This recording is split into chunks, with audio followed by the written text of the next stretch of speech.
One element that's confused fans during Season 1 is the timeline.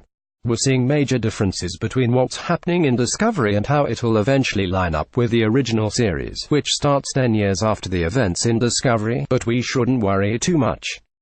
Showrunner Alex Kurtzman clearly has a plan. We are wildly aware of everything that appears to be a deviation from canon.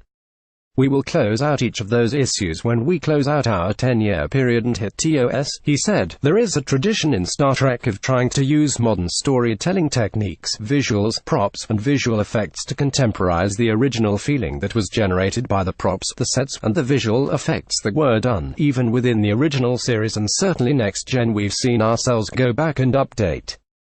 So digitally we went back in and made the planets look better and the ships look better.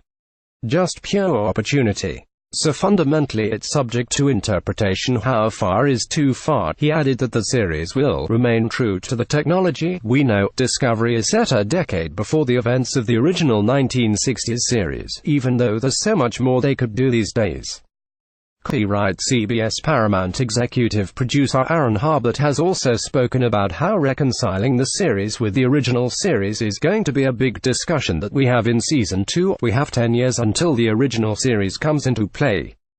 It is a challenge creatively because we have lots of choices, in terms of how do we reconcile this spore drive, this surrogate daughter of Sarek. How do we reconcile these things the closer we get to the original series, he teased.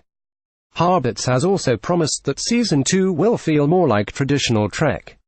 We have time to do things like more away missions, newer planets. These are stories that might fall a little bit more into a framework of allegory that people love to get from Trek-related. Star Trek shouldn't say F***K. Why Discovery's darkness is missing the point. Star Trek Discovery Season 2 premiere, when is it on? Copyright CBS. Netflix Trekkers should probably make the most of the second half of Season 1, as there's going to be a long wait for any new episodes after it's done.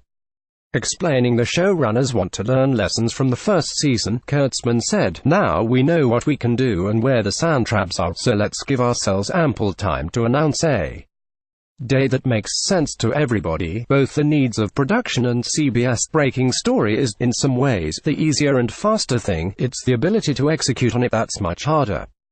We want to take the right amount of time and don't want to rush, all which is very noble, but it does mean we're going to have to wait until 2019 at the earliest before we get to join the continuing voyages of the Discovery. Where's a warp drive, or even a spore drive, when you need one? Want up to the minute entertainment, news and features? Just hit like on our Digital Spy Facebook page and follow on our Digital Spy Twitter account and you're all set.